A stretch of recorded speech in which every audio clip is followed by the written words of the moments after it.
Nikola Tesla was born at midnight between July 9 and 10, 1856, in the village of Smiljan in Lika, the military frontier area in the Austrian Empire.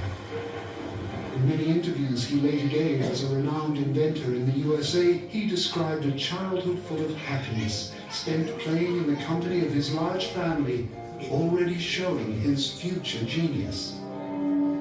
His father, Milutin, was parish priest of the Orthodox Church of Saints Peter and Paul in Smiljan. According to Nikola Tesla himself, he was a true philosopher, a poet and writer with a remarkable memory. For one of his sermons, he was honored by the Austrian Emperor Franz Joseph.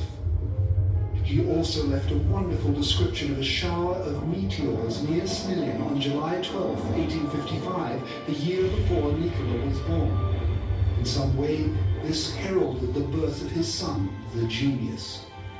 Tesla's mother, Juka, of whom no portrait survives, was from one of the oldest and most respected Serbian families in Lika.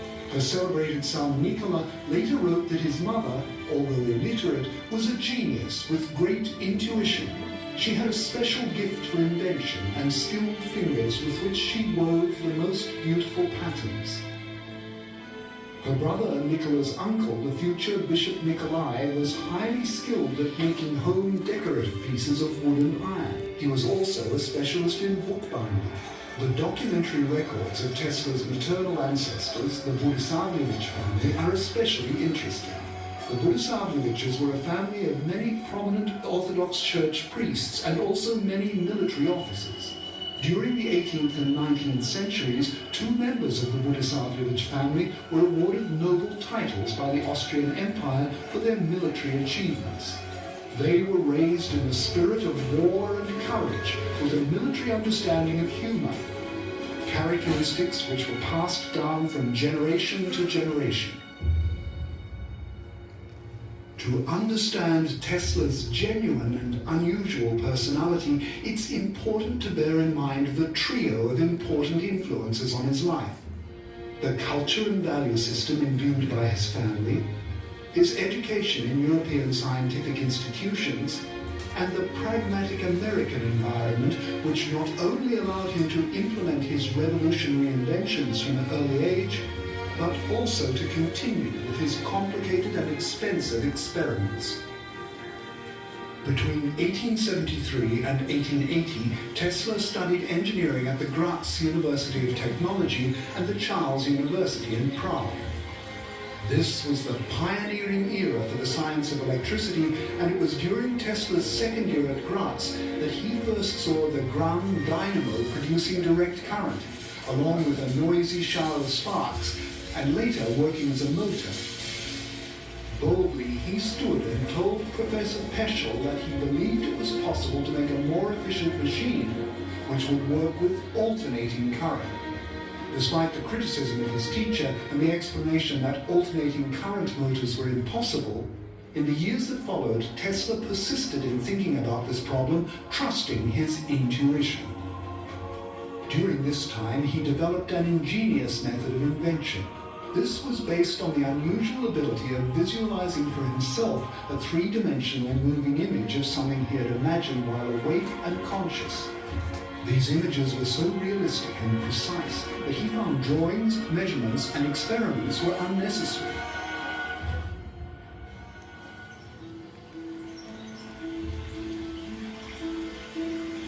In 1882, Tesla was in Budapest, where his uncle, Pia Mandic, helped him find employment in Tivada Puskas's telephone exchange. He soon showed his talent, producing his first unpatented invention, an amplifying telephone for the transmission of live music. There, in a park in Budapest, at sunset one February afternoon, walking with his friend Szigeti and reciting verses from Goethe's Faust, Tesla found what he had sought for 5 years. The elusive solution for an alternating current motor sprang into his mind. Using a stick, he was able to draw in the sand plans for the invention which was to make him famous. Rotating magnetic fields created by an alternating current. Over the following 2 years, while working in a branch of Edison's company in Paris and Strasbourg, Tesla completed his visualization to the end of the experiment and made the first working models. He even made his first attempt to commercialize his motor. But at that time, it was difficult to persuade European entrepreneurs to accept new ideas. And, at his supervisor's urging, he finally decided to leave Paris and try his luck in America. Tesla arrived in America in 1884 on the RMSS City of Richmond with 4 cents to his name, a few songs and calculations for a flying machine. In his pocket, he had one more valuable letter, one of recommendation from Charles Batchelor to Thomas Edison. In it, Batchelor wrote, "I know 2 great men and you are one of them. The other is this young man." Tesla's first job was to improve Edison's dynamos, and he worked at this man who had just one goal, to interest Edison in inventions in the area of alternating currents. But the goals and methods of the 2 inventors were too far from each other, and it was inevitable that they would go their separate ways. It didn't take long for Tesla to find investors for his revolutionary invention. With the help of lawyer Charles Peck, he established his own laboratory in Liberty Street, New York, in 1887. There, he finally made true prototypes of the first induction motors and applied for patent protection for them. After giving a brilliant lecture at the American Society of Electrical Engineers, Tesla contacted George Westinghouse, owner and founder of the company which bears his name. Westinghouse decided to buy the patent for Tesla's system for the production, transmission, and use of polyphase alternating currents. This was a dream come true for Tesla, but also the beginning of new temptations. Tesla found himself in the middle of a ruthless fight between Edison and Westinghouse for market dominance. In popular science, this was known as the War of the Currents. Edison tried in vain to prove the value of direct current. The benefits of Tesla's alternating current system quickly became obvious, especially for the transmission of electricity over long distances.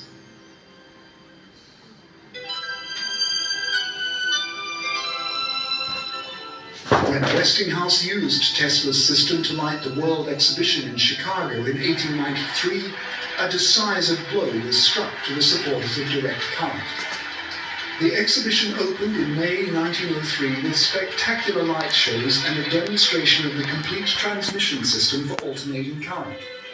This removed the last hurdle to its universal adoption.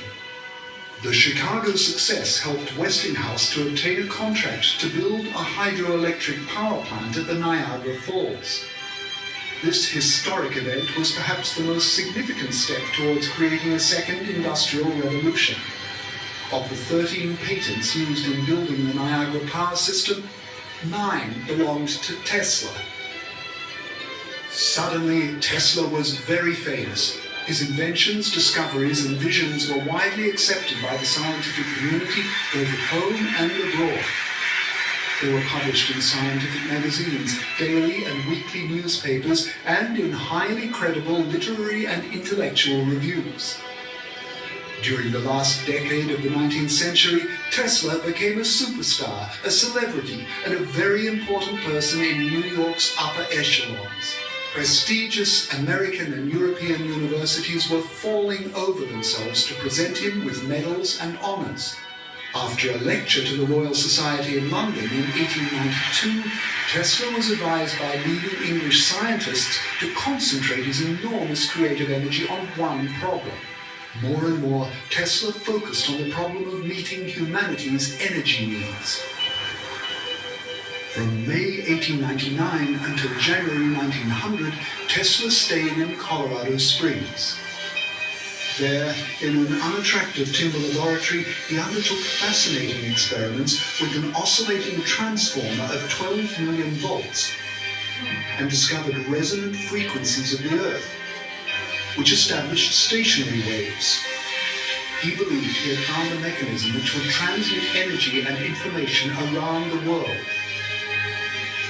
Later, writing to his most important sponsor, J.P. Morgan, he said, I have found the new philosopher's stone. My discovery is so revolutionary that it will impact almost all social values and relations. On his return to New York in January 1900, Tesla published spectacular photographs from Colorado as part of a visionary article about the future of the global society entitled "The Problem of Increasing Human Energy." Soon after this, financed by J.P. Morgan, he began to build a laboratory, the famous tower in Shoreham, Long Island, close to New York. The building, 60 meters tall, which he named the Increasing Transmitter because of its geometry, mechanical and electrical features, was a tower which corresponded to characteristics of the Earth and represented a similarly tied resonating system.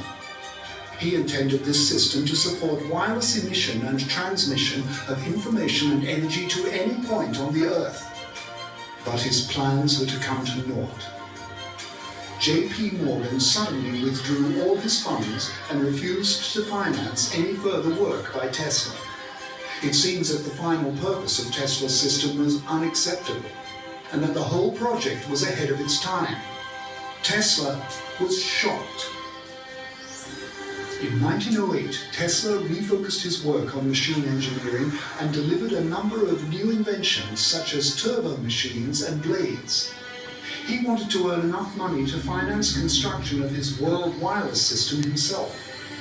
Thanks to business problems and an unreasonable approach, many of his ideas and projects were not completed, and today they remain as a point of interest for many engineers and researchers. This was a period when Tesla took critical aim at the developing trends of the contemporary world and presented many projections of the possible consequences of a number of issues. During the 1920s, he preached about the need to conserve the energy which humanity was consuming profligately, the necessity to find new alternative and renewable sources of energy, and the inevitability of moderating consumption. He promoted a culture of human values, a serious education which would balance the acquisition of skills with the nurturing of ideals.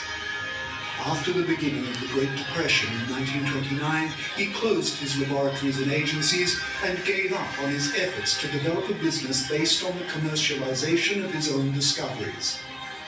In his last years, he was notable for giving sensational interviews in which he announced a new dynamic theory of gravity, machines to use energy from the environment, and a new type of defensive weapon. This last sparked the interest of American, German, British, and Soviet intelligence agencies. After signing a contract to protect the Soviet Union from air attacks by constructing what he called a death ray, he had a suspicious traffic accident which hastened his death.